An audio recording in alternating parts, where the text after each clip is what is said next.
It is impossible to build your own happiness on the misfortune of others. Daisaku Aikta wrote those words, and for a long time I didn't truly understand their profound weight until I was forced to live them. My name is David Carter. If you had asked me a few years ago, I would have confidently told you I was the luckiest man alive, anchored by a rock-solid marriage to a brilliant woman I absolutely worshipped. But life has a cruel, funny way of pulling the rug out from under you when you are most comfortable. The tragedy of my life wasn't just that my wife decided to step out on our vows.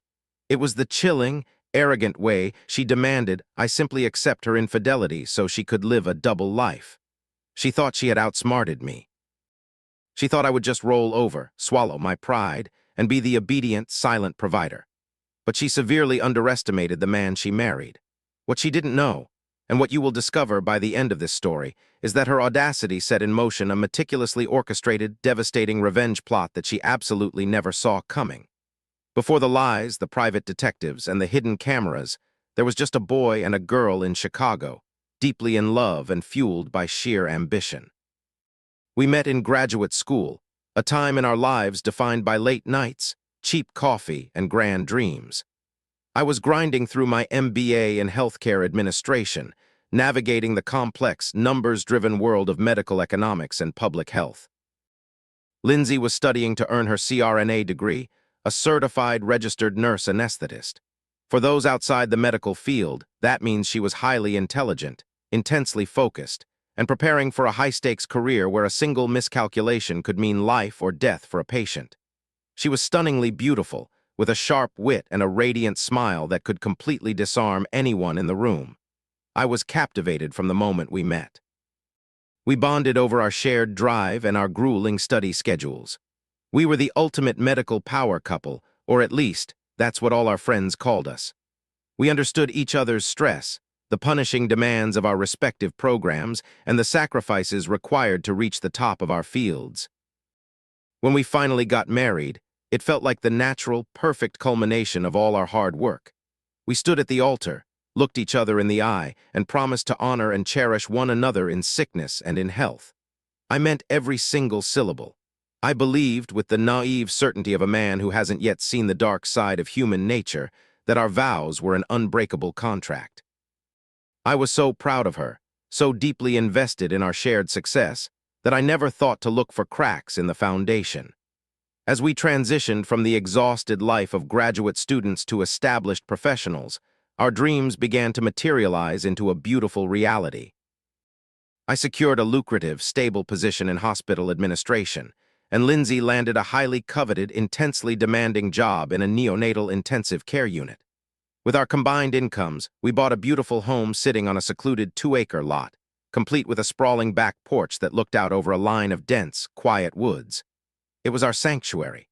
It was the place where we were supposed to raise a family, host summer barbecues, and eventually grow old together. I spent my weekends maintaining the yard, fixing things around the house, and doing everything in my power to ensure Lindsay had a peaceful, perfect environment to come home to after her brutal shifts at the hospital. But a sanctuary is only safe if you lock the doors against the right monsters. I thought I was protecting her from the stress of the outside world, completely unaware that the real threat was already inside my house. The neonatal unit is a pressure cooker of profound emotional and physical exhaustion. Lindsay was working grueling, unpredictable hours. I tried to be the ultimate supportive husband, cooking the dinners, managing the finances, and running the household so she wouldn't have to lift a single finger when she walked through the door. But instead of drawing us closer, her success and her stress began to build an invisible, icy wall between us. She grew distant, secretive, and perpetually dissatisfied. I didn't know it then, but the woman I fell in love with back in Chicago was already gone, replaced by someone cold, entitled, and entirely unrecognizable. The stage was being set for a betrayal so audacious. It would force me to redefine everything I knew about love, loyalty, and retribution. To understand how the foundation of our marriage rotted away, you have to understand the environment Lindsay was walking into every single day. The neonatal intensive care unit is not a place for the faint of heart. It is a high-stakes, high-wire act where medical professionals fight tooth and nail to keep the most fragile, vulnerable lives from slipping away. It's an environment defined by the relentless, rhythmic beeping of monitors, the quiet sobs of terrified parents, and the crushing weight of outcomes that are sometimes out of everyone's control. When Lindsay first started her role as a nurse anesthetist in the NICU, I was incredibly proud of her. I knew it would be difficult, but I thought our love and the beautiful, secluded home we had built together would be enough of a buffer to keep her grounded. I made it my mission to turn our 2-acre property into an absolute sanctuary. I took over completely. I managed the finances, paid the mortgage, bought the groceries, cooked the meals, and kept the house spotless. I wanted her to walk through the front door, drop her bags, and feel the weight of the hospital instantly lift off her shoulders. I would have dinner waiting on the stove and a glass of her favorite wine poured. I listened for hours as she decompressed, holding her when she cried over a patient they couldn't save, and celebrating with her when a premature infant finally got to go home. I essentially reduced myself to a supporting character in the movie of her life, believing that my endless sacrifice was the ultimate expression of my devotion as a husband. But slowly, insidiously, the dynamic began to shift. The trauma of the NICU stopped being something we tackled together and started becoming an excuse for her to isolate herself. Lindsay stopped talking to me about her shifts. The tears of empathy she once shed for her patients were replaced by a cold, hardened shell of apathy, not just toward her work, but toward me.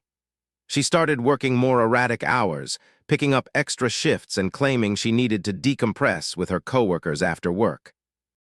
Those post-shift drinks turned into late-night dinners, which eventually evolved into her coming home at 2 or 3 in the morning, smelling of expensive alcohol and unfamiliar cologne. Whenever I tried to bridge the gap, asking gentle questions or suggesting we take a weekend trip to reconnect, she would lash out with terrifying venom. She started gaslighting me, twisting my concern into accusations of control. "You don't understand what I do, David." She would snap, her eyes flashing with unwarranted hostility. "You sit in an office looking at spreadsheets all day while I'm keeping babies alive. Stop suffocating me. I need my own space." I retreated, swallowing my pride and my intuition, convincing myself that I just needed to be more patient. I was so desperate to hold onto the illusion of our perfect medical romance that I willingly put on blinders. I ignored the way her phone was suddenly permanently glued to her hand. I ignored the way she changed her passcode, and the way she would abruptly leave the room whenever a text message chimed. I ignored the stark reality that we were no longer lovers, or even partners. We had become nothing more than hostile roommates sharing a very expensive piece of real estate. But you can only ignore a fire for so long before the smoke chokes you out. For me, the smoke alarm finally went off on April 28th, a date that is permanently seared into the architecture of my memory. It was a Tuesday morning. Lindsay had left the house early, claiming she had been called in for an emergency double shift at the hospital. I was working from home that day, sitting at our kitchen island with my laptop open. While reaching for a pen, I knocked over a stack of mail, uncovering an old iPad that Lindsay had left buried underneath a pile of magazines. We hadn't used it in months, but it was still powered on, silently connected to our home Wi-Fi. Suddenly, the screen lit up with a notification. Normally, I would never pry, but the preview text on the screen bypassed my brain and punched me directly in the gut. It read, "Last night was incredible. Can't wait to feel you again." The sender's name was saved simply as J. My breath caught in my throat. My hands began to tremble so violently that I could barely swipe the screen to unlock it, praying that the old, shared passcode we used to use still worked. It did. The iPad, because of Apple's cloud syncing, was a direct mirror of the text messages on her phone. I sat there in the deafening silence of my beautiful kitchen, the morning sun streaming through the windows, and I watched the past 2 years of my life disintegrate into dust. It wasn't a drunken, one-time mistake.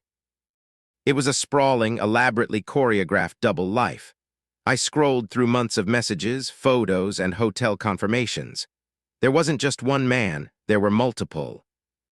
She had been orchestrating a calculated, sordid rotation of affairs right beneath my nose, using the stress of the NICU and her exhausting shifts as the perfect, unassailable alibi. She had been mocking me, laughing with these men about how oblivious and domestic I was, while she enjoyed the luxurious stability my income provided.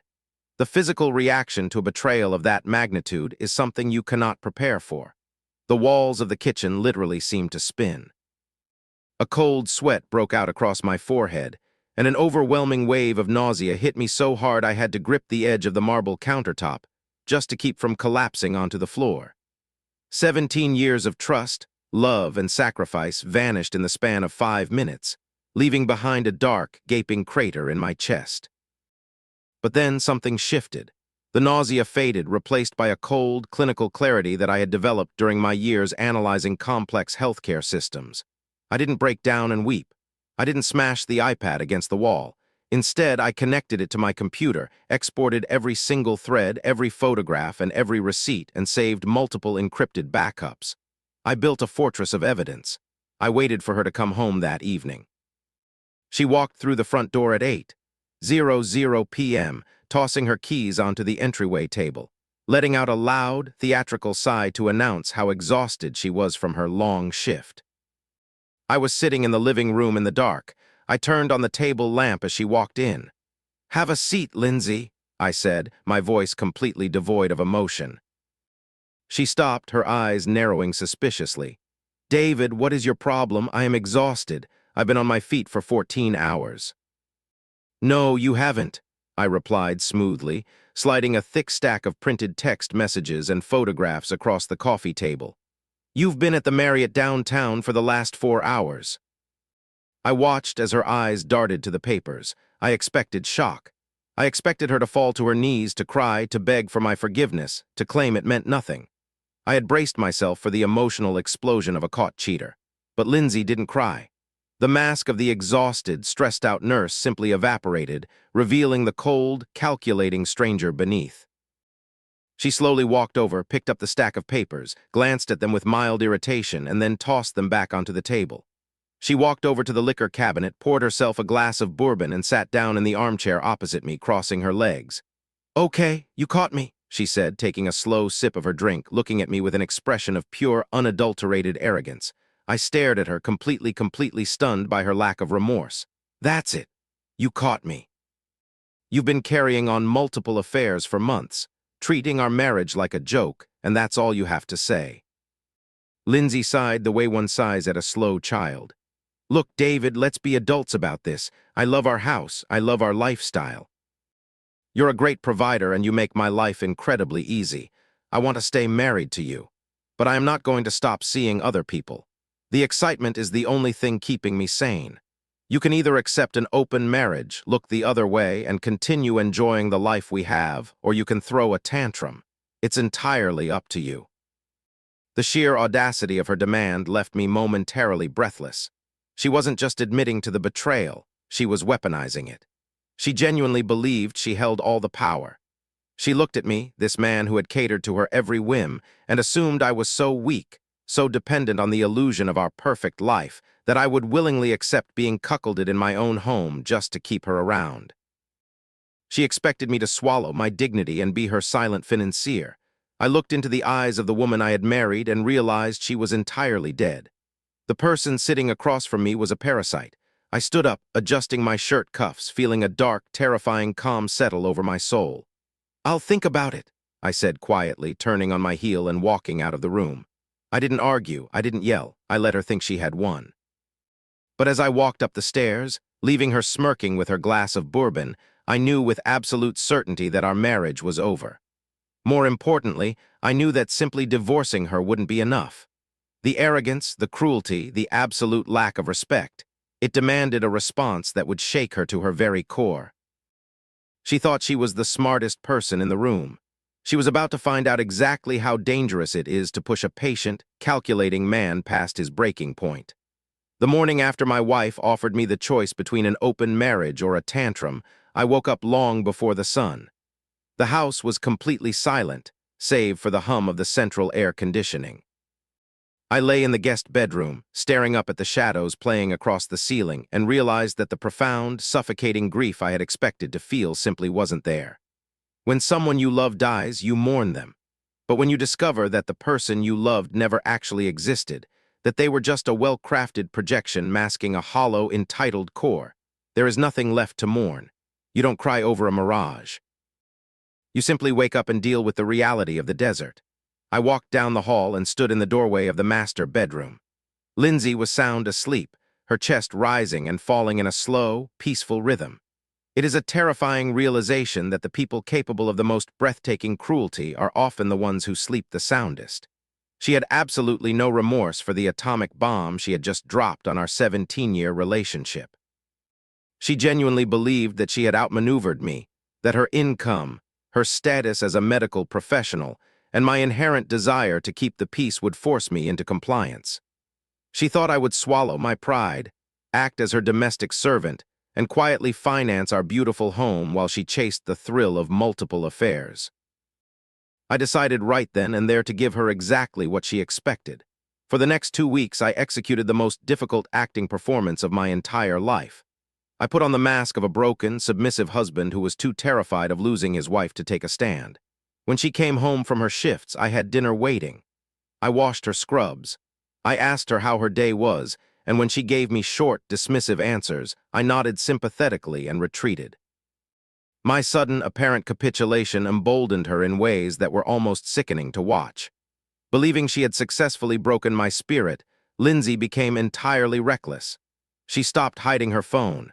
She would sit on the couch directly across from me, sipping her wine, giggling as she texted her rotation of lovers.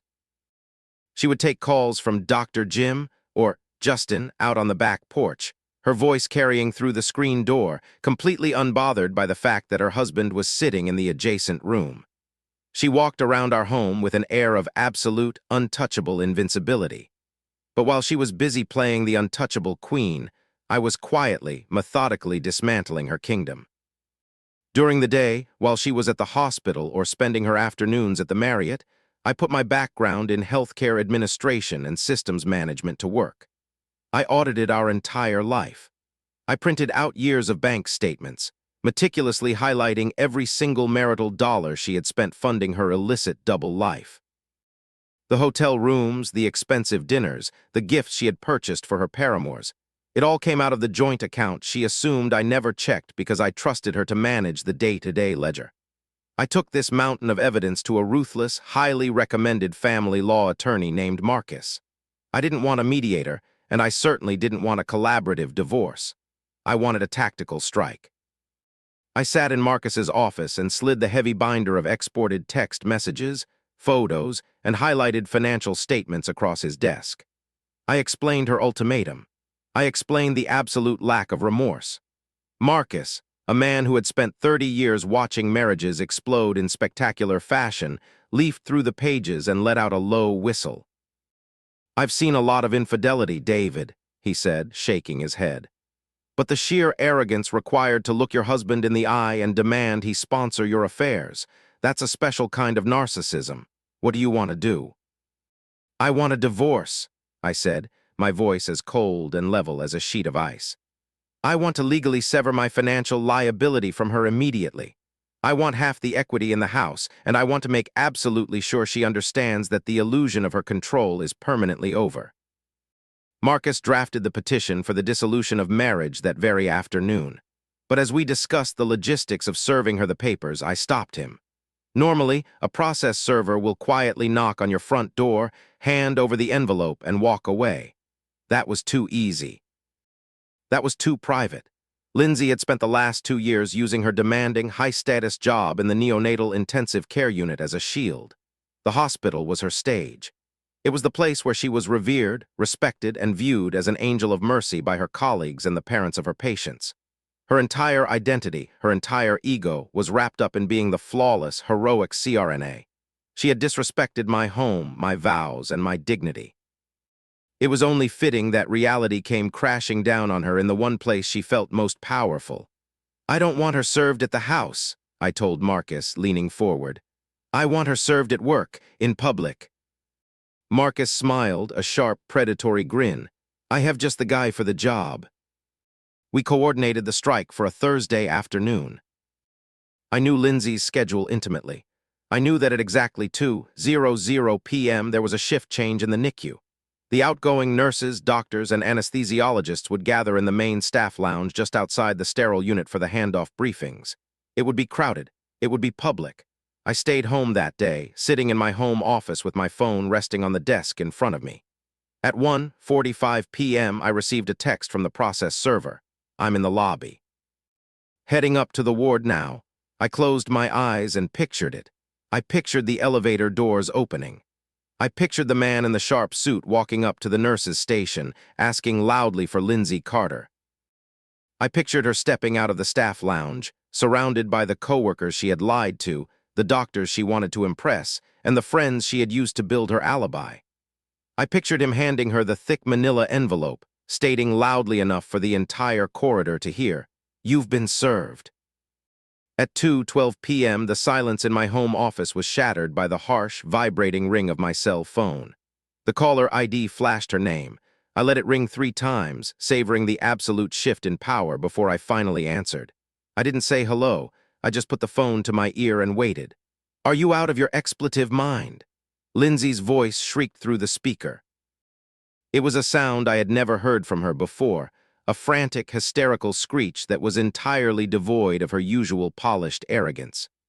"You sent a process server to my hospital, in front of my department head, in front of everyone." "I figured it was the easiest place to find you, Lindsay," I replied, my tone flat, unbothered, and conversational. "You certainly haven't been spending much time at home." "You humiliating, vindictive bastard." She screamed, her voice echoing off the tile walls of whatever hospital bathroom she had retreated into to hide from the staring eyes of her colleagues. "I told you we could work this out. I told you I wanted to stay married. How could you do this to me at my job?" "You didn't want a marriage, Lindsay. You wanted a sponsor," I said quietly, the cold truth cutting through her hysterics like a scalpel. "You made your choice when you decided your vows were optional. I'm simply making mine. My attorney's contact information is on the first page. I suggest you read the financial injunctions carefully. Your credit cards attached to the joint accounts have already been frozen. I am coming home right now, and you better be ready to explain yourself, David. You are going to regret this." She threatened, her voice shaking with a terrifying, unhinged rage. "I'll be waiting," I said. I hung up the phone and set it back on the desk. The facade was officially over. The opening salvo of the war had been fired, and I had hit my target dead center. She was furious, humiliated, and rushing back to our secluded 2-acre property for a confrontation. But I wasn't the weak, compliant husband she thought she was driving home to scream at. I was a man who had already planned 3 steps ahead, and I was more than ready for the showdown on the back porch.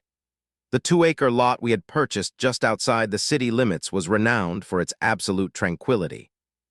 Surrounded by a thick barrier of old-growth oak and pine trees, our backyard was a private, secluded oasis that felt entirely detached from the frantic pace of the rest of the world. It was the perfect place to drink a morning coffee, read a book, or, in this particular instance, wait for a hurricane to make landfall. I sat in one of the deep wicker chairs on our expansive back porch, a glass of iced tea sweating onto the glass table beside me. The late afternoon air was thick and warm. Despite the adrenaline that had been pulsing through my veins since I hung up the phone, my outward demeanor was perfectly calm. I had spent my entire career analyzing high-stress medical environments and managing crises. I knew that the person who loses their temper is the person who loses the negotiation. Lindsay operated on emotion, manipulation, and ego. I was operating on data. I also wasn't stupid. I knew Lindsay intimately, and I knew the kind of explosive, unhinged rage she was capable of when cornered. A narcissist stripped of their mask is a dangerous creature. To ensure the situation didn't spiral out of control, I had taken out an insurance policy. Parked just around the bend of our long, winding gravel driveway, hidden by a cluster of weeping willows, was an unmarked black sedan. Inside sat Vance, a private detective I had hired earlier in the week. He was a retired state trooper, broad-shouldered and entirely unflappable. We had a simple arrangement. He would monitor the audio via a discreet microphone resting on my patio table. If things got physical, or if she attempted to manufacture a domestic disturbance claim, Vance would immediately intervene. At exactly 3:42 p.m., the peaceful ambience of the afternoon was violently shattered by the sound of tires tearing up the gravel driveway. Lindsay's luxury SUV took the final corner far too fast, kicking up a cloud of white dust before slamming to a halt near the garage. The engine cut out, the car door flew open, and she emerged. She looked entirely unglued. She was still in her hospital scrubs, but they were rumpled. Her perfectly styled hair was disheveled, and her face was flushed a deep, mottled red. She didn't even bother going through the front door. She marched directly around the side of the house, her heavy footsteps thudding against the wooden steps of the back porch. She kicked the screen door open so hard it rebounded and slammed against the exterior siding with a crack like a gunshot. "You son of a bitch!" she screamed, her voice tearing through the quiet yard, hoarse and frantic. She stormed across the deck, stopping just a few feet from my chair, her fists clenched so tightly her knuckles were white. "How dare you? Do you have any idea what you just did? You humiliated me in front of the entire department. Dr. Evans was right there. The nursing staff was right there. I had to run to my car while they whispered about me like I was some kind of trash." I took a slow, deliberate sip of my iced tea, set the glass back down on the coaster, and looked up at her. "You are the one who chose to sleep with multiple men in cheap hotel rooms, Lindsay," I said, my voice completely level, stripping the emotion from my words with surgical precision. "I simply formalized the paperwork. If you didn't want your colleagues to know you were a cheater, you probably shouldn't have been sleeping with half of the tri-state area." "Shut up," she shrieked, grabbing a small, potted succulent from the patio table and hurling it at the wooden decking. The ceramic pot shattered, scattering dark soil across the pristine planks. "I gave you a choice. I told you we could stay married. I gave you a perfectly reasonable compromise, and you decided to burn our entire life to the ground because your fragile male ego couldn't handle it." "An open marriage wasn't a compromise, Lindsay. It was a hostage situation," I replied, leaning back in my chair and crossing my legs. "You wanted my income, my domestic labor, and the shiny, perfect image of a successful doctor's wife, all while you acted like a single woman. You thought you were holding all the cards. I just showed you that you aren't even sitting at the table." She paced back and forth, her chest heaving, her eyes darting around wildly as her mind frantically tried to find an angle of attack. The reality of her lost leverage was beginning to sink in, and it was driving her mad. She stopped and pointed a trembling finger at me. "You think you're so smart, you think you've won." She spat, her upper lip curling into a venomous sneer. "I make 6 figures, David. I'm a highly respected CRNA. I will hire the best lawyers in the city. I will drag this out for years. I will take this house. I will take your retirement accounts. And I will make sure you are left living in a tiny, pathetic apartment for the rest of your life." "You can't hire anyone right now, Lindsay," I stated calmly, "because I had my lawyer freeze all the joint accounts this morning." Her arm dropped. The blood drained entirely from her flushed face, leaving her a sickly, pale white. You what?"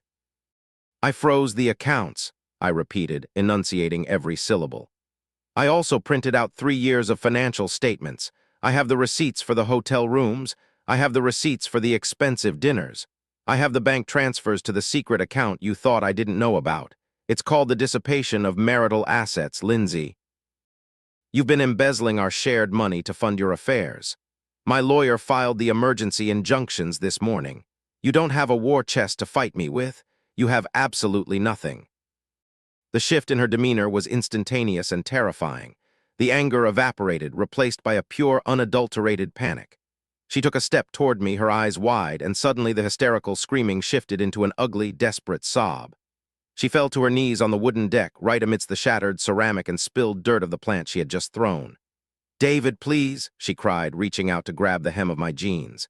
"Please, don't do this. I'm sorry. I'm so sorry. I lost my mind." The stress of the NICU, it broke me. I didn't mean any of what I said the other night. I love you. Please unfreeze the accounts. We can go to therapy. I'll quit my job. I'll do whatever you want. It was a masterful performance, but it was entirely hollow. 2 days ago, she had looked me dead in the eye and demanded an open marriage with zero remorse. Now, faced with financial ruin and public humiliation, she was suddenly a contrite, loving wife. I looked down at her, feeling a wave of absolute disgust. "Get your hands off me," I said sharply. She flinched but didn't let go, her grip tightening. "David, please, you can't just throw me out. This is my home too." Her voice escalated back into a hysterical screech, and she suddenly lunged forward, her hands clawing at my shirt, her nails digging into my chest as she tried to physically shake me. "You owe me. You owe me." "Vance," I said clearly, looking toward the microphone on the table. Less than 10 seconds later, the crunch of heavy boots sounded on the gravel. Vance rounded the corner of the house, stepping onto the back porch.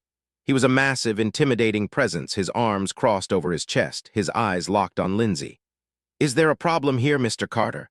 Vance asked, his voice a deep, authoritative rumble. Lindsay froze, her hands still tangled in my shirt. She looked up at Vance, then back at me, her eyes wide with shock. "Who the hell is this?" she demanded, scrambling backward and scrambling to her feet. "This is a private investigator," I explained, smoothing out my ruined shirt. "He has been recording this entire interaction to ensure you didn't try to manufacture a domestic violence claim against me. He also has a dash cam aimed at the driveway. Now, you have exactly 30 minutes to pack a suitcase with your personal essentials. My lawyer has already filed for exclusive use of the marital home due to your dissipation of assets and erratic behavior. If you aren't gone in 30 minutes, Vance will call the local sheriff's department, and we will let them handle your trespassing." She looked at Vance's impassive, stone-cold face, and the last remnants of her fight completely drained out of her. The realization hit her with the force of a freight train. She had been entirely outplayed. I hadn't just beaten her. I had cornered her, stripped her of her weapons, and locked her in a cage of her own making. Without another word, she turned and walked into the house. 30 minutes later, she emerged with 2 large suitcases, threw them into the trunk of her SUV, and sped down the driveway.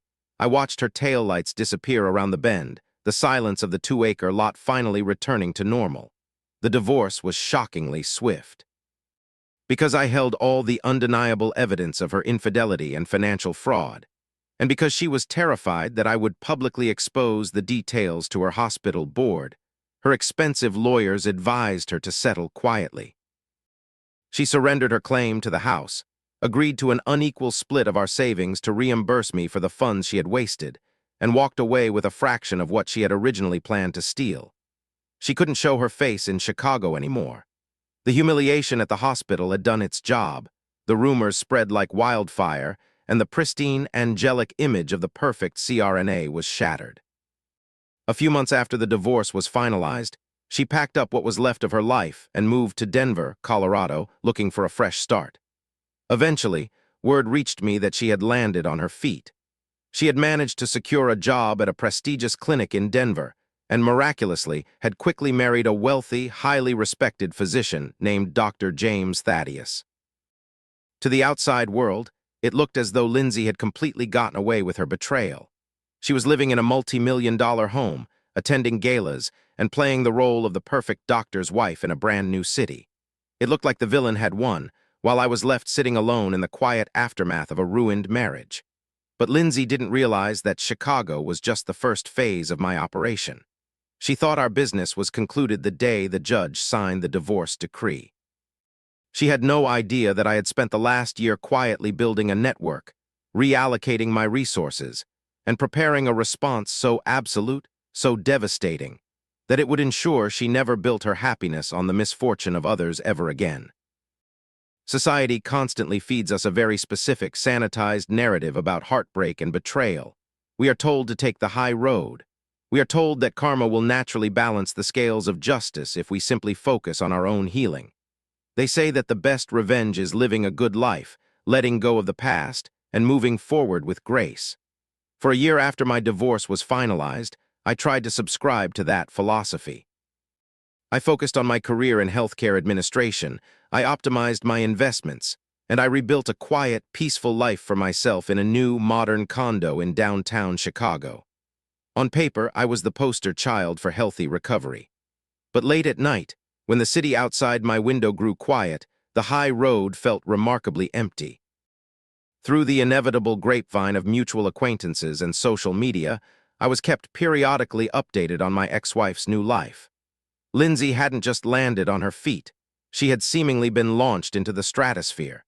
She had moved to Denver, Colorado, escaping the toxic fallout of her ruined reputation in Chicago. Within a shockingly short amount of time, she had secured a position at a prestigious clinic and married Dr. James Thaddeus, a wealthy, highly respected, and socially prominent physician. To the outside world, Lindsay had won the lottery.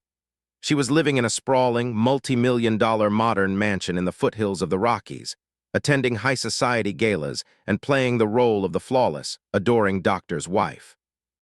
She had successfully traded up, building an opulent new reality directly on top of the radioactive ashes of our 17-year marriage. She had cheated, lied, gaslit me, and attempted to steal $1 million of my hard-earned money, and her ultimate punishment was an upgrade to a life of unapologetic luxury. I sat in my office one evening, staring at a glossy social media photo of Lindsay and Dr. Jim clinking champagne glasses at a charity event, and I realized a fundamental truth about karma. Sometimes karma is busy, sometimes karma is stuck in traffic, and sometimes karma needs a highly motivated, well-funded engineer to take the wheel and drive. I didn't want to just ruin her day. I wanted to dismantle the core of her arrogance. I wanted her to feel the exact, suffocating, visceral horror of betrayal that she had so casually inflicted upon me when she demanded an open marriage. I reached out to Vance, the retired state trooper turned private investigator who had stood by my side during the back porch showdown. I invited him over for a drink, poured him a generous glass of scotch, and laid my cards on the table. "Vance, I need a specialized service," I told him, watching the amber liquid swirl in my glass. "I don't just need someone followed. I need a vulnerability assessment, a loyalty test. I need an agency that specializes in setting the trap and capturing the mouse." Vance didn't blink. He took a slow sip of his scotch, leaning back in the leather chair. "You're talking about a honey trap operation. That's a murky world, David. It's expensive, it requires absolute discretion, and once you pull the trigger, there is no unringing that bell. Are you sure you want to open this door?" "I've never been more sure of anything in my entire life," I replied. Vance nodded slowly. "There's a group. They don't have a website and you can't find them in a phone book. They operate under a corporate umbrella managed by a man who goes by the name Colonial Silverton. They employ top-tier operatives, actors, models, psychological profilers. If a target has a weakness, Silverton's people will find it, exploit it, and hand you the high-definition footage on a silver platter." Money was no object. The funds I had successfully clawed back from Lindsay's secret accounts were sitting in a high-yield portfolio, growing steadily. I considered it my official war chest. I authorized Vance to make the introduction to Colonial Silverton. Within 48 hours, the contract was signed. My operation had two primary targets. The first was Dr. James Thaddeus, the arrogant, wealthy golden boy who had given Lindsay her false happy ending. The second target, reserved for Phase 2, was a man named Justin Banks, one of the men Lindsay had been sleeping with in Chicago, who had since moved to a quiet neighborhood in Kentucky to play the role of the innocent, devoted family man. For Phase 1, Silverton assigned one of his top operatives to Dr. Jim. She was a spectacularly gorgeous, brilliant young woman who knew exactly how to speak the language of medical professionals. She possessed the kind of striking, effortless beauty that commanded attention, combined with a sharp intellect that could effortlessly stroke the massive ego of a prominent Denver physician. The trap was set during a regional medical symposium in Denver. Dr. Jim was attending solo, as Lindsay was working a shift at her clinic. Silverton's team had mapped out his entire itinerary, his preferred drinks, and his behavioral tics. Our operative positioned herself at the upscale bar adjacent to the convention center, nursing a martini and waiting for the mark. It took less than 20 minutes for Dr. Jim to take the bait. I received the live updates in my Chicago condo, sipping my own coffee as Silverton's control room fed me the surveillance logs. Dr. Jim approached her. He bought her a drink. He puffed out his chest, bragging about his practice, his wealth, and his status, completely oblivious to the fact that he was walking willingly into a meticulously engineered snare. By the end of the evening, the good doctor had entirely discarded his wedding vows. They didn't go to his multi-million-dollar mansion, of course. For all his wealth, Dr. Jim was remarkably cliché. He booked a room at a nearby Hampton Inn, a spectacularly mediocre venue for the spectacular destruction of a marriage. Silverton's team was already 3 steps ahead. The room had been discreetly pre-wired with hidden, high-definition pinhole cameras and crystal-clear audio recorders. The operative executed her role flawlessly, securing undeniable, graphic, and devastating proof of Dr. James Thaddeus's absolute infidelity. Once the deed was done and the doctor was asleep, she slipped out of the room, leaving no trace behind but the digital files currently downloading to my secure server in Chicago. I watched the footage the next morning. It was a flawless victory, but gathering the evidence was only half the battle. The true art of this operation lay in the delivery. I didn't want to post it online. I didn't want to send it from a fake email address.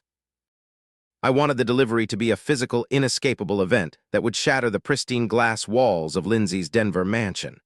I arranged for a specialized courier service to deliver a pristine, unmarked black box to her home on a Tuesday afternoon, a time when I knew Dr. Jim would be at his practice, and she would be home alone, enjoying her days off. Inside the box was a sleek, brand-new tablet computer. It was locked to a single application, preloaded with the high-definition footage from the Hampton Inn. Sitting directly beneath the tablet was a heavy, cream-colored envelope containing a handwritten note. Thanks to a contact of Vance, we had a discreet audio feed temporarily monitoring the exterior porch and entryway of her home, allowing me to hear the exact moment the package was opened. At 2:15 p.m. Denver time, the courier rang the doorbell. Lindsay signed for it. I imagined her carrying the sleek black box to her expensive kitchen island, curious and excited, assuming it was a lavish gift from her wealthy husband or a high-end brand partnership. I heard the rustle of the packaging. A brief moment of silence. Then, the faint, tinny audio of the tablet booting up. It took exactly 45 seconds for the illusion of her perfect life to spontaneously combust. A piercing, guttural shriek echoed through the audio feed, a sound of pure, unadulterated agony and shock. It was the exact same visceral horror I had felt staring at her iPad in my kitchen a year earlier. No, no, no, no. She screamed, the sound of glass shattering as she presumably swept something off the counter in a blind rage. Later that evening, the fallout reached its glorious, inevitable climax. Dr. Jim returned home to find his new, perfect wife waiting for him in the living room. The audio we intercepted was nothing short of poetry. "You bastard." Lindsay was sobbing and screaming, her voice raw and ragged, bouncing off the high, vaulted ceilings of their multi-million-dollar home. "How could you do this? I have been perfectly faithful to you since the day we were married. I gave you everything. And today I get a video of you cheating on me at a cheap Hampton Inn. I hate you. I hate you so much. Get out of my house right now." Dr. Jim tried to stammer out excuses, his arrogant medical persona crumbling under the undeniable reality of the high-definition footage playing on a loop on the kitchen island. When he finally realized he had no defense, the heavy front door slammed shut as he fled the premises, leaving Lindsay entirely alone in the echoing, massive house. In the sudden, suffocating quiet that followed his departure, I imagined her hands shaking as she finally reached for the cream-colored envelope she had ignored in her initial panic. She tore it open, pulling out the thick, high-quality cardstock. Written in elegant, flowing calligraphy, the note contained a single, devastating sentence. "Betrayal hurts like a bitch, don't it?" I sat in my condo in Chicago, the audio feed cutting out, and a slow, genuine smile spread across my face. Phase 1 was a total, unmitigated success. Lindsay Carter had finally felt the crushing weight of her own karma, perfectly engineered and delivered right to her front door. She was broken, humiliated, and alone. But I wasn't finished. I closed my laptop, poured myself a fresh cup of coffee, and picked up the file labeled Phase 2. It was time to pay a visit to a quiet little neighborhood in Kentucky, and Justin Banks was about to have the absolute worst day of his life. Justin Banks was the kind of man who weaponized his southern charm to mask a profoundly rotten core. When I had originally exported the agonizing contents of my ex-wife's iPad, Justin's text thread was the one that made my blood run the coldest. He wasn't just a random, oblivious guy who had fallen for a married woman's lies. He knew exactly who I was. He knew Lindsay was married, he knew we shared a home, and he actively participated in the cruel deception. In their messages, Justin frequently referred to me as the ATM and the boring roommate. He would text her while she was sitting on our couch, asking if the maid meaning me, had cooked her a good dinner, and they would laugh about it together. He took a sick, perverse thrill in defiling another man's marriage. What made Justin's behavior even more repugnant was the absolute hypocrisy of his public life.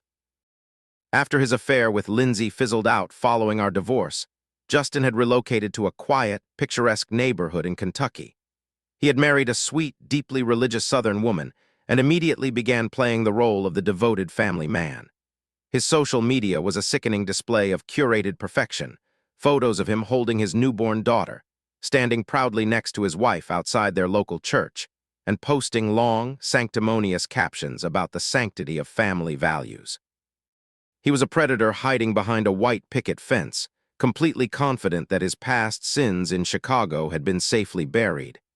He had no idea that I held the shovel, and I was about to dig up all his dirt. Phase 2 of Colonial Silverton's operation was designed to dismantle Justin's carefully constructed facade with absolute surgical precision. The beauty of Silverton's agency was their efficiency.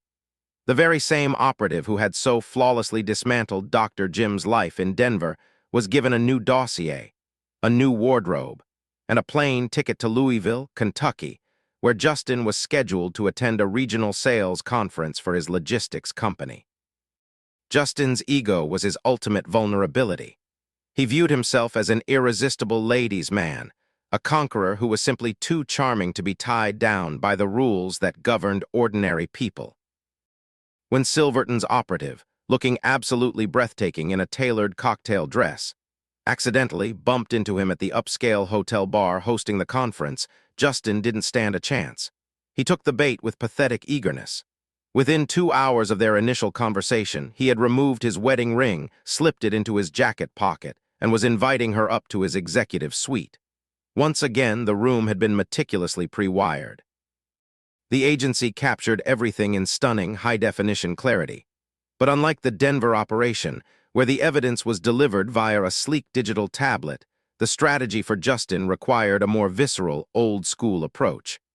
A digital file can be deleted, paused, or turned off. Physical, glossy photographs printed on heavy paper demand to be seen. They demand to be held.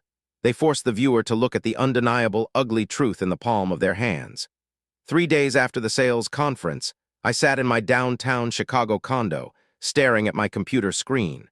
Silverton's team had tapped into a discreet, long-range camera positioned across the street from Justin's idyllic suburban Kentucky home. I had a front-row seat to the premiere of his destruction. At 4:00 p.m., an unmarked courier van pulled up to the curb. A delivery driver walked up the manicured front path and handed a thick, sealed manila envelope to Justin's wife. She smiled politely, signed for it, and walked back inside. For the next 45 minutes, the quiet neighborhood remained completely still. The afternoon sun cast long, peaceful shadows across the pristine lawns. I sat entirely motionless, my heart beating in a steady, calculated rhythm, waiting for the fallout. At 4:48 p.m., the heavy oak front door of Justin's house swung open. His wife stepped out onto the porch. Even through the surveillance feed, the devastation radiating from her was palpable. She wasn't just crying. She was weeping with a profound, earth-shattering grief, her shoulders shaking violently as she collapsed onto a porch chair. Spread out across her lap, clutched in her trembling hands, were the glossy 8x10 photographs Silverton's team had delivered. But she didn't remain alone for long. She had clearly made some panicked phone calls. Within 20 minutes, 3 large pickup trucks came tearing down the quiet suburban street, parking haphazardly along the curb and half up on the grass. Out stepped 3 massive, broad-shouldered men. They were her brothers. They stomped up the front walkway, their faces carved with grim, terrifying fury. One of them, the oldest, was dressed in a crisp brown county sheriff's uniform, his badge gleaming in the late afternoon sun. He knelt beside his sister, looked at the photographs in her hands, and visibly stiffened, a dark, dangerous energy settling over him. They didn't go inside. They stood on the front lawn, forming a formidable, impenetrable wall of muscular vengeance, waiting for the man of the house to return from his hard day of work. At 5:30 p.m., Justin Banks's silver F-150 pulled onto the street. He turned into his driveway, clearly expecting to be greeted by the warm embrace of his fake, perfect life. As he put the truck in park and stepped out of the cab, he finally noticed the welcoming committee. He froze. He looked at his weeping wife on the porch, holding the undeniable evidence of his betrayal, and then he looked at the three giant men blocking his path to the front door. The smug, arrogant conqueror from the Chicago text messages instantly evaporated. The color drained from his face, and his hands began to shake. The audio feed picked up the confrontation with crystal clarity. The brother in the sheriff's uniform took a slow, heavy step forward. He didn't yell. He didn't need to. His voice was a low, terrifying rumble that carried the full weight of a man who could ruin a life with a single phone call. "So, you arrogant bastard," the sheriff drawled, stopping just inches from Justin's face. "Did you really think you could screw over our sister and get away with it? Did you think you could bring your filth into her home, and we wouldn't find out?" I can explain," Justin stammered, his voice cracking, backing up against the side of his truck. "Please, it's not what it looks like. It was a mistake." "Shut your mouth," another brother snapped, stepping up beside the sheriff, his fists clenched tight enough to pop the veins in his forearms. "There ain't no explaining this, Justin," the sheriff continued, his voice dropping into a deadly whisper that echoed through the quiet yard. "You pack whatever fits in the back of this truck and you drive away. If I ever see your face in this county again, if you ever come within 100 yards of my sister or my niece, there won't be a single piece of you left to identify if your body parts are ever found. Do we understand each other?" The sheer, overwhelming intimidation shattered whatever was left of Justin's pathetic ego. He didn't try to fight. He didn't try to argue his way out. The man who had mercilessly mocked me as the boring roommate fell to his knees on his own concrete driveway and began to cry like a terrified baby. He sobbed, burying his face in his hands, completely broken and humiliated in front of the entire neighborhood. I watched the screen, feeling an immense, profound wave of closure wash over my soul. The scales weren't just balanced, they had been permanently recalibrated. Before the camera feed cut out, the sheriff leaned down over the sobbing, ruined man. He tilted his head, ensuring Justin could hear his next words with absolute clarity. "By the way," the uniformed man whispered, delivering the final, crushing blow, "David Carter sends his regards." Justin's head snapped up, his tear-streaked face contorting into an expression of utter, paralyzing shock. The realization of exactly who had orchestrated his downfall hit him like a physical blow. He wasn't the victim of bad luck. He was the casualty of a war he had enthusiastically helped start. The live feed from the Kentucky driveway flickered and went dark. A moment later, a new video file popped up on my secure server. I clicked play. The screen illuminated to show the gorgeous, brilliant young operative who had seduced both Dr. Jim and Justin Banks. She was sitting in a luxury airport lounge, a glass of champagne resting on the table beside her. She looked directly into the camera, offered a sharp, knowing smile, and raised her glass. "Mission accomplished," she said simply before the video faded to black. I closed my laptop and leaned back in my chair. The sun was setting over the Chicago skyline, painting the high-rise windows in brilliant shades of gold and amber. The rage, the humiliation, and the profound grief that had consumed my life for the past 2 years were completely gone. I had survived the worst betrayal imaginable, and I had ensured that the people who tried to build their paradise on my suffering were left holding nothing but ashes. I stood up, walked into my modern kitchen, and poured my remaining coffee down the sink. I didn't need to look backward anymore. The past had been thoroughly, surgically handled. I was a free man, surrounded by a bright, open future, and I was finally ready to start living it. The morning after the final video file faded to black on my secure server, I woke up to a sensation I hadn't experienced in nearly 3 years. Absolute, unburdened lightness. For months, I had been carrying a heavy, toxic engine of grief and vengeance inside my chest. It had fueled my long nights, driven my meticulous financial audits, and funded Colonial Silverton's flawless honey trap operation. But as I stood by the floor-to-ceiling windows of my downtown Chicago condo, watching the morning commute begin along the city streets below, I realized the engine had finally run out of fuel. I didn't feel angry anymore. I didn't feel betrayed. I just felt clean. The tumor of my past had been surgically excised, and the recovery process was officially underway. But while I was enjoying the quiet sunrise in Chicago, The radioactive fallout of my operation was continuing to ravage the lives of the people who had thought they could build their paradise on my suffering. I didn't need Silverton surveillance cameras to know what happened next. The sheer magnitude of the destruction guaranteed that the echoes would eventually reach me. In Denver, the illusion of Lindsay's flawless new life had completely disintegrated. Dr. James Thaddeus, or Dr. Jim, as she had so affectionately called him while they were laughing at my expense, was a man governed entirely by his own massive ego. He was a prominent, wealthy physician who cared deeply about his status in the high society circles of Colorado. When he was confronted with undeniable, high-definition footage of himself cheating in a cheap Hampton Inn, he didn't apologize to his new wife. A narcissist backed into a corner doesn't seek forgiveness. They seek a target to destroy to protect their own pride. Dr. Jim turned all of his humiliation and fury directly onto Lindsay. He immediately filed for an annulment, claiming the marriage was built on fraudulent pretenses.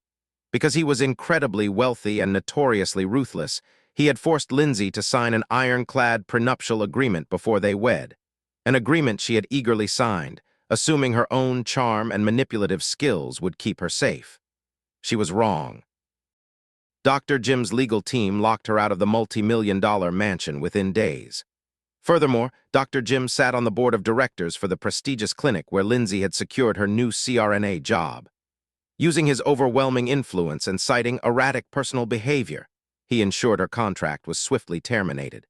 In the span of a single week, Lindsay lost her wealthy sponsor, her luxurious home, her pristine reputation, and her high-paying job. She was unceremoniously dumped into a cheap, short-term rental apartment on the outskirts of Denver, drowning in legal fees, and completely ostracized from the medical community she had sacrificed everything to join. Meanwhile, over in Kentucky, Justin Banks was experiencing his own personalized version of the driveway interrogation orchestrated by his wife's brothers had not been an idle threat. Justin had been forced to pack whatever he could fit into the bed of his silver F-150 and drive out of the county that very same night. His sweet, Southern wife immediately filed for divorce, taking full custody of their daughter and the house. Justin's carefully curated image as the ultimate family man and local churchgoer was obliterated. Word travels fast in small Southern towns, and within 48 hours he was an absolute pariah. But Justin, sitting in a dingy motel room 2 states away, had a crucial piece of information that Lindsay lacked. He remembered the terrifying, low rumble of the sheriff's voice leaning into his ear. "By the way, David Carter sends his regards." Justin was a coward, but he wasn't entirely stupid. He connected the dots. He realized that the breathtakingly gorgeous woman at the hotel bar wasn't a stroke of incredible luck. She was a highly trained operative. Realizing his entire life had been destroyed by the boring roommate he used to mock, Justin's pathetic grief curdled into a desperate, flailing rage. He needed someone to blame, and since he couldn't touch me, he aimed his fury at the woman who had brought me into his life. It was a rainy Tuesday afternoon, about 3 weeks after the Kentucky operation concluded, when my cell phone buzzed on my desk. I didn't recognize the number. It was a Denver area code. I let it go to voicemail. 5 minutes later, it rang again, then a third time. I finally picked it up, pressing the phone to my ear without saying a word. David. It was Lindsay. Her voice was unrecognizable. It wasn't the sweet, polished tone of the ambitious nurse anesthetist, nor was it the venomous, shrieking shriek of the woman I had confronted on our back porch. It was the hollow, ragged sound of a completely broken human being. "I'm listening," I said mildly. "Justin called me," she whispered, her voice trembling violently as if she were shivering in the cold. "He called me from a motel in Ohio. He was screaming at me. He said you sent a woman to him. He said you destroyed his marriage. He said you knew everything." There was a long, heavy silence on the line. I let it stretch out, letting the profound weight of her realization settle over the connection. "And then I thought about the tablet," Lindsay continued, a desperate sob finally breaking through her words. "The video of Jim at the Hampton Inn, the note. Betrayal hurts like a bitch. That was you, wasn't it, David? You did this. You destroyed my marriage to Jim. You ruined my entire life." "I didn't destroy anything, Lindsay," I replied, my voice as calm and clinical as a surgeon dissecting a chart. Dr. Jim destroyed his own marriage when he decided to rent a room at a Hampton Inn. Justin destroyed his family the moment he took off his wedding ring at a sales conference. And you destroyed our life the moment you forgot your vows and demanded I sponsor your infidelity. I didn't manufacture your ruin. I simply held up a mirror and none of you could survive the reflection. You psycho, she screamed, the old, arrogant venom desperately trying to claw its way back to the surface. You spent God knows how much money to stalk me. I have nothing, David. Jim threw me out. I lost my job. I'm living in a studio apartment and I can barely afford groceries. You ruined me. You wanted excitement, Lindsay, I reminded her, entirely unfazed by her hysterics. You told me our quiet life on the 2-acre lot was suffocating.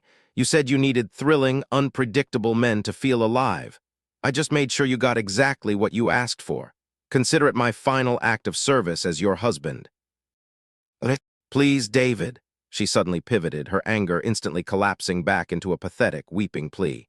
It was the same manipulative tactic she had tried on the back porch when she realized I had frozen our bank accounts. Please, I have nowhere else to go. I made a terrible mistake. I see that now. You were the only man who ever truly cared about me. Jim was a monster. He didn't love me like you did. Please, just talk to me. I just need a little help to get back on my feet. It was almost fascinating to listen to. She had been stripped of her wealth, her status, and her pride, and yet her default setting was still to look for a host to feed on. She thought she could reach through the phone, play on the ghost of the man who used to wash her scrubs and cook her dinners and extract a lifeline. The man who loved you died the day he read your iPad, Lindsay, I said quietly. Do not ever call this number again. I pulled the phone away from my ear, hit the end button, and immediately blocked her contact. I sat back in my leather desk chair and let out a long, slow breath. That was the final thread.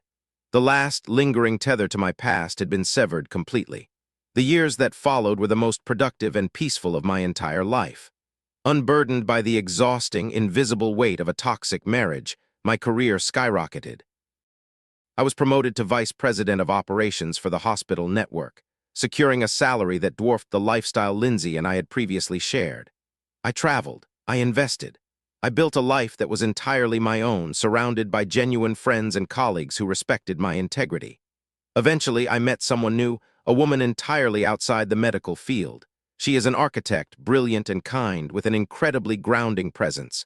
With her, there are no mind games. There is no demanding, entitled mask to navigate. We share a life built on mutual respect and absolute transparency, and for the first time in a decade, I am genuinely, effortlessly happy. As for Lindsay, Dr. Jim and Justin Banks, they have faded into nothing more than cautionary tales, irrelevant footnotes in the story of my life. I don't harbor any hate for them anymore. I don't wish them ill, nor do I wish them well. They simply exist in the rearview mirror, shrinking further and further into the distance with every passing day. I had learned the hard way that it is impossible to build your own happiness on the misfortune of others. But I also learned that when you refuse to be a victim, when you stand up and demand accountability, you clear the path to build a happiness that no one can ever steal from you again. The destruction of Lindsay's new life in Denver was a masterpiece of engineered karma, but my ledger was not yet fully balanced. Phase 1 was complete, and the echoes of her spectacular downfall were already rippling through the high society circles of Colorado. But while Dr. Jim was a casualty of his own immense arrogance, he had never technically crossed me directly. He was just the collateral damage required to strip my ex-wife of her stolen paradise. Phase 2, however, was deeply, intensely personal. It required a shift in geography and a slightly different psychological approach. My crosshairs moved from the snowy peaks of the Rockies to the quiet, rolling green hills of Kentucky. The target was Justin Banks. If you remember the agonizing night I unlocked my ex-wife's iPad, you might recall that it wasn't just the sheer volume of her infidelity that broke my heart. It was the profound, mocking cruelty of it. Of all the men in Lindsay's sordid rotation, Justin was the one who truly made my blood run cold. He wasn't just a random guy who had fallen under the spell of a married woman. He was an active, enthusiastic participant in my humiliation. He knew exactly who I was. In their endless text threads, Justin frequently referred to me as the ATM and the boring roommate. He would text her while she was sitting on our living room couch, asking if the maid, meaning me, had cooked her a good dinner, and they would laugh about it together. He took a sick, perverse thrill in defiling another man's marriage from the shadows.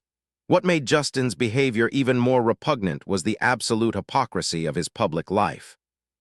Shortly after his affair with Lindsay fizzled out following our explosive divorce, Justin had relocated to a quiet, picturesque suburb in Kentucky.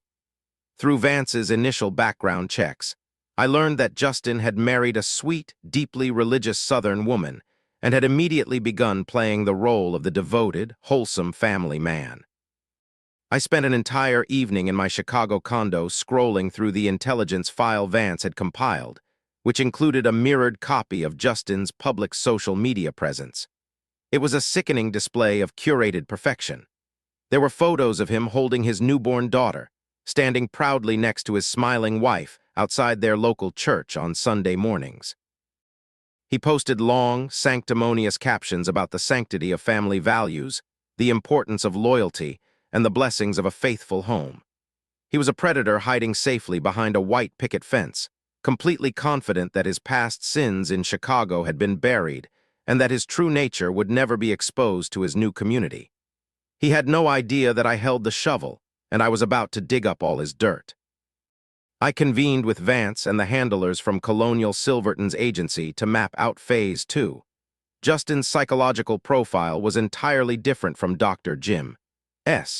Dr. Jim was driven by status. Justin was driven by an insatiable, fragile ego. He viewed himself as an irresistible ladies' man, a conqueror who was simply too charming to be tied down by the rules that governed ordinary, boring men. Guys like Justin never stop, the lead profiler from Silverton's team explained to me, sliding a dossier across the table. They might take a break when they get married, but the compulsion is always there. They are addicted to the thrill of the secret. We just need to give him a secret he thinks he can keep. Silverton's team located the perfect opportunity. Justin worked as a regional manager for a mid-sized logistics company, and he was scheduled to attend a 3-day industry sales conference in downtown Louisville. He would be away from his wife, away from his suburban neighborhood, and surrounded by the anonymous, buzzing energy of corporate nightlife. The beauty of Silverton's agency was their terrifying efficiency. The very same operative who had so flawlessly dismantled Dr. Jim's life in Denver was given a new wardrobe, a new alias, and a plane ticket to Kentucky.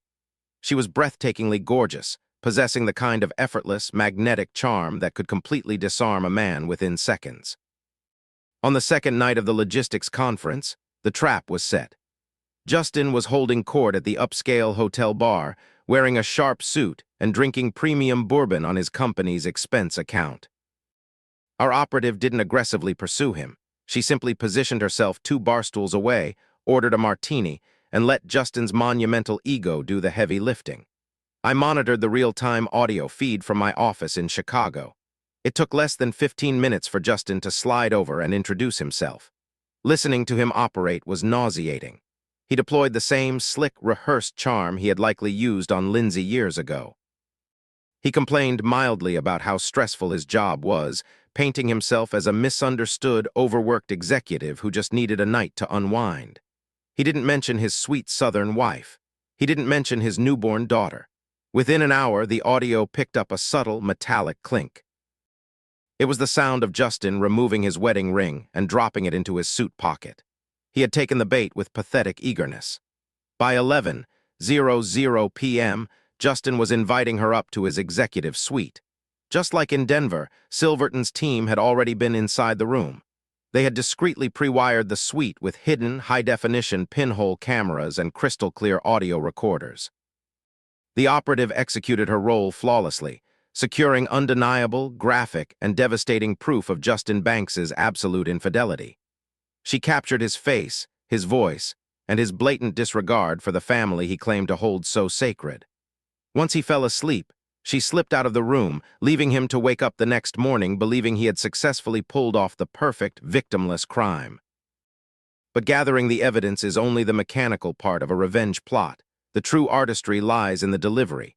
I had destroyed Lindsay by sending a sleek digital tablet to her home, but the strategy for Justin required a much more visceral, old-school approach.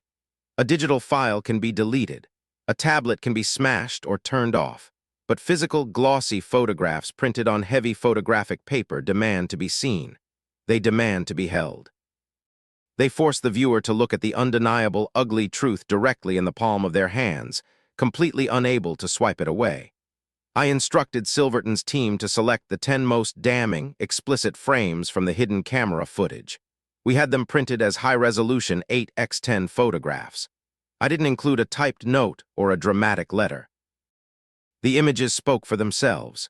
They were placed inside a heavy, sealed manila envelope, completely unmarked except for the name of Justin's wife written neatly on the front. 3 days after the sales conference concluded, Justin returned to his idyllic suburban home, settling right back into his role as the perfect father.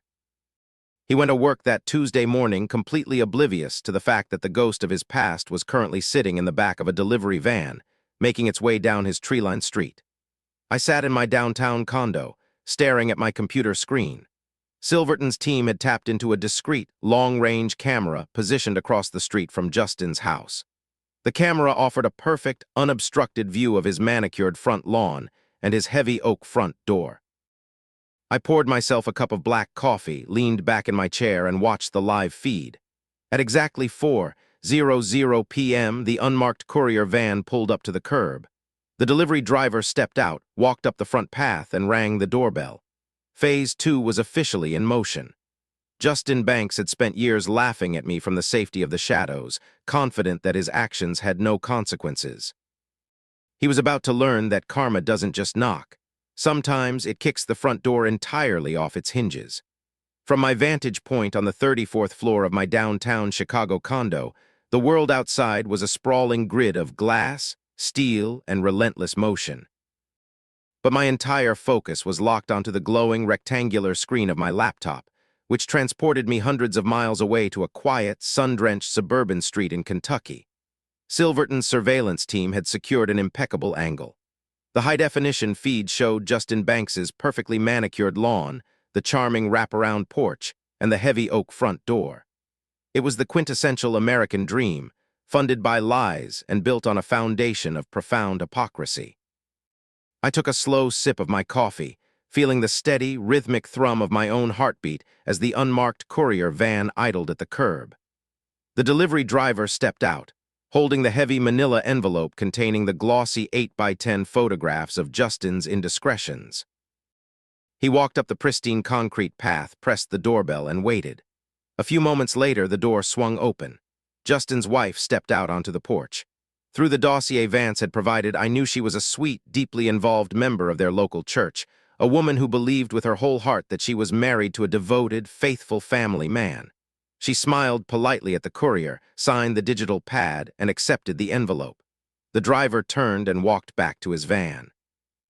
For a few seconds, she just stood there in the warm afternoon sun, examining the blank exterior of the envelope. There was no return address. Curious, she slid her finger under the flap and tore it open. I watched the live feed as she pulled the thick stack of photographs out into the light. It is a uniquely agonizing experience to watch someone's entire reality shatter in real time. I knew exactly what was happening in her mind because I had lived it myself. I had stood in my own kitchen, staring at an iPad, feeling the exact same catastrophic freefall. The confusion, the denial, the horrifying, sickening moment when the brain finally processes the undeniable visual evidence. Her reaction was immediate and visceral. The glossy photos slipped from her hands, scattering across the wooden floorboards of the porch like a deck of cursed playing cards.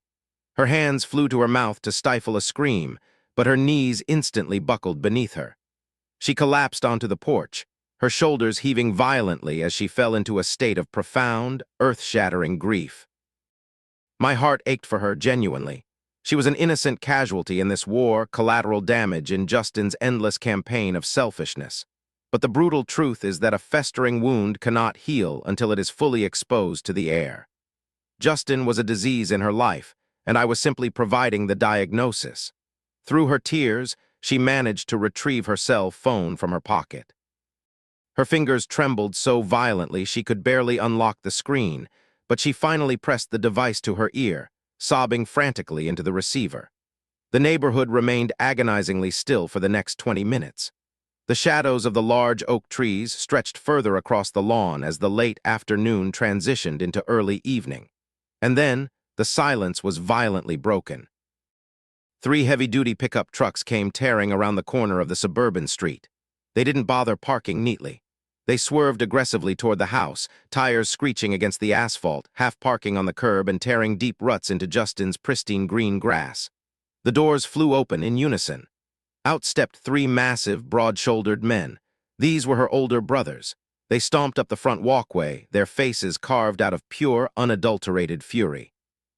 The visual was incredibly cinematic, but the most intimidating detail was the man leading the charge. He was the eldest brother, dressed in a crisp brown county sheriff's uniform, his polished silver badge gleaming menacingly in the fading sunlight.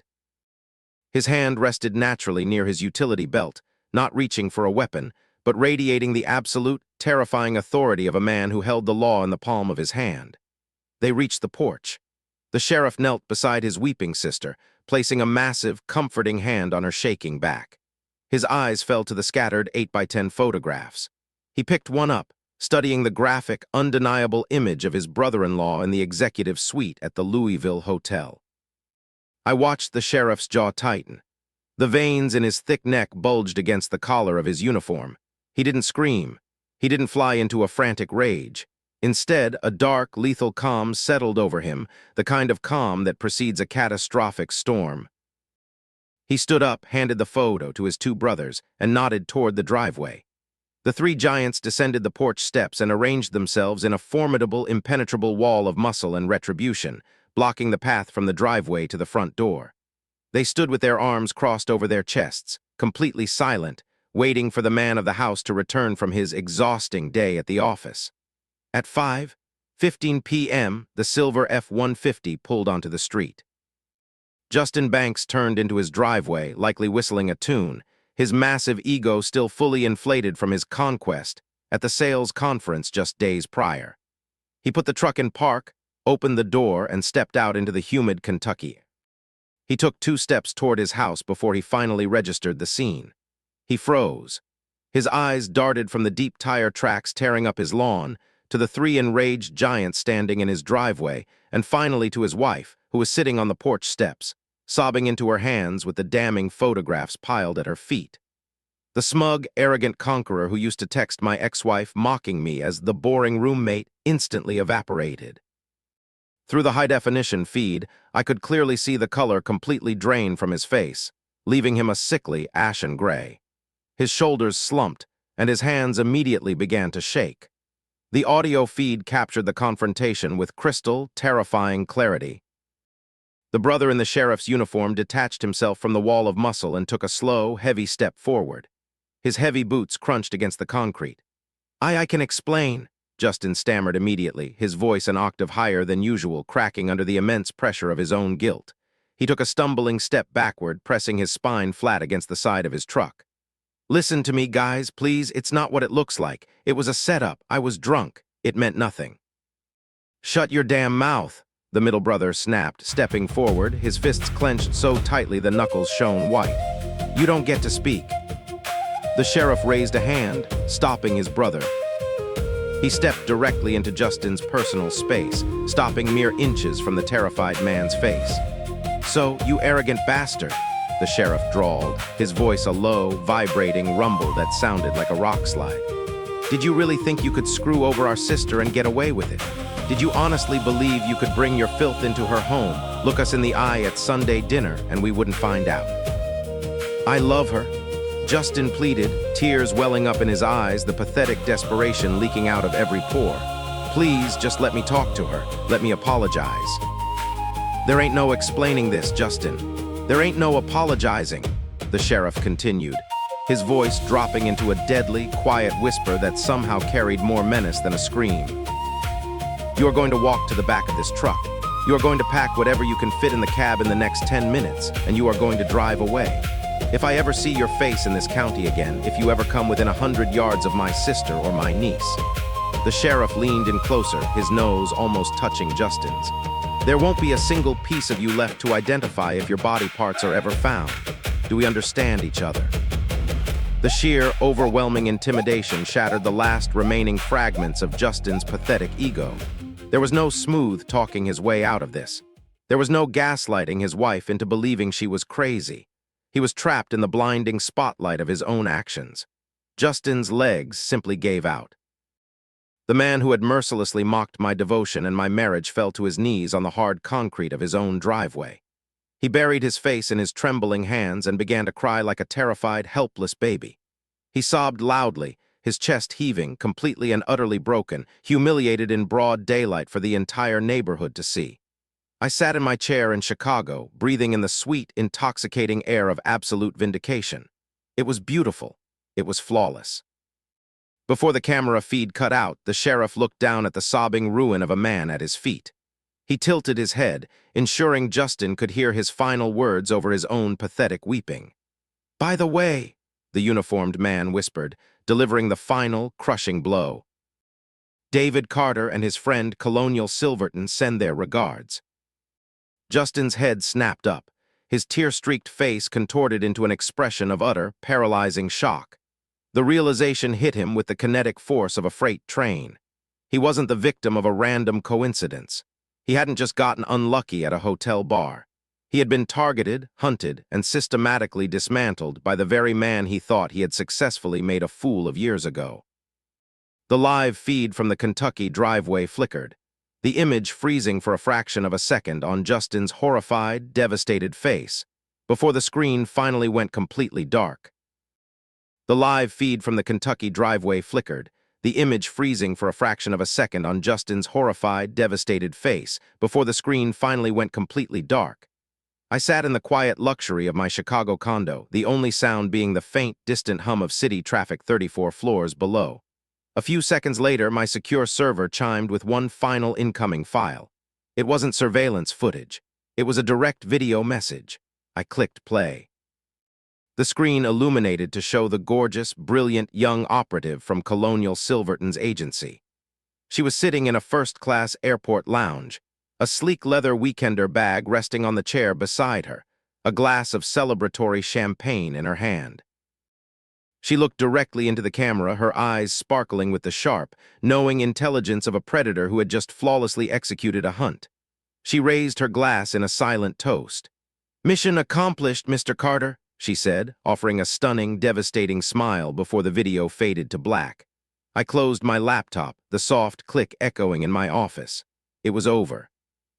The sprawling, intricate web of betrayal that had completely upended my life 2 years ago had finally been dismantled, piece by piece, target by target. I poured myself a glass of scotch and walked over to the floor-to-ceiling windows, looking out over the glittering skyline. For the first time since the day I found that iPad hidden under a stack of mail in my old kitchen, the heavy, suffocating knot of injustice in my chest was gone. It had been replaced by a profound, unshakable peace. I didn't have to break the law. I didn't have to lay a finger on anyone. I didn't have to scream, threaten, or lose my temper. All I had to do was understand the fatal flaws of the people who had wronged me. Lindsay's flaw was her boundless greed. Dr. Jim's flaw was his massive ego. Justin's flaw was his arrogant belief that he was untouchable. Colonial Silverton's agency hadn't forced any of them to do anything. They had simply presented an opportunity, and every single one of them enthusiastically chose to hang themselves with the rope they were given. In the years that followed, my life moved forward in beautiful upward trajectories. Unburdened by a toxic, parasitic marriage, my career in healthcare administration skyrocketed. I eventually met an incredible woman who values loyalty, honesty, and partnership just as much as I do. We don't have secrets. We don't play games. We just have a quiet, bulletproof peace. As for my ex-wife and her accomplices, they became nothing more than cautionary tales. Without her wealth, her status, and her medical career, Lindsay faded into complete obscurity, learning the hard way that when you treat the people who love you as disposable stepping stones, you will eventually find yourself with nowhere left to stand. People often say that the best revenge is simply living well and letting karma deal with the rest. But sometimes, karma is backed up. Sometimes, it needs a highly motivated, well-funded administrator to step in and expedite the paperwork. A valuable lesson for the listener. If you take only one thing away from my story, let it be this. You can never build a beautiful, lasting life on a foundation of betrayal and cruelty. When we are cheated on, lied to, or manipulated by someone we loved and trusted, the initial shock can make us feel entirely powerless.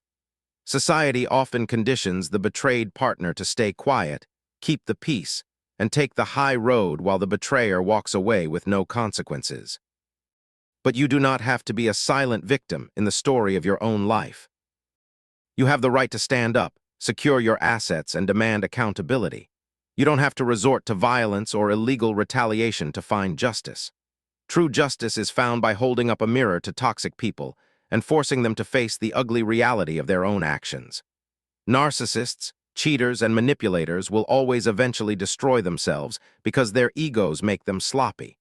Never let anyone convince you that your loyalty makes you weak or that your kindness makes you a target. Protect your peace fiercely, audit the people you allow into your inner circle, and remember that karma rarely misses an address, especially when you make sure to leave the porch light on.